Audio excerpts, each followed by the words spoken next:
నమస్కారం అండి.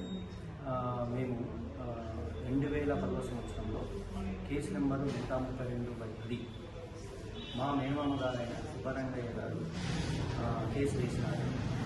ఈ కేసు బాగా పరిష్కారం కోసం దీంట్లో అక్క చెల్లెళ్ళు అన్నతమ్ములు అందరూ ఇంప్లాయిడ్ అయ్యారు.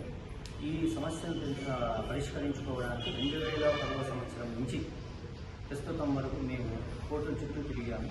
దీనివల్ల జమలమడుగు సివిల్ కోర్టు చుట్టూ మేము తిరిగాము. దీనివల్ల మేము చాలా ఫ్రస్ట్రేషన్, బాగా ఇబ్బందులు పడుతుంది. కుటుంబాల మధ్య దూరం కూడా పెరిగింది.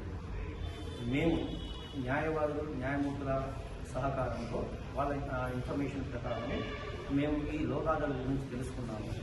దీన్ని తెలుసుకున్న దానివల్ల ఈ లోకాదాలతో న్యాయమూర్తులు, న్యాయవాదుల సమక్షంలో మా చర్చ జరిగి అది సఫలీకృతమయ్యి మేము అందరము కాంప్రమైజ్ అయిన తర్వాత ఈ లోకాదాల ద్వారా మా సమస్యను పరిష్కరించుకొని బాగా పరిష్కారము చేసుకుంటున్నాము.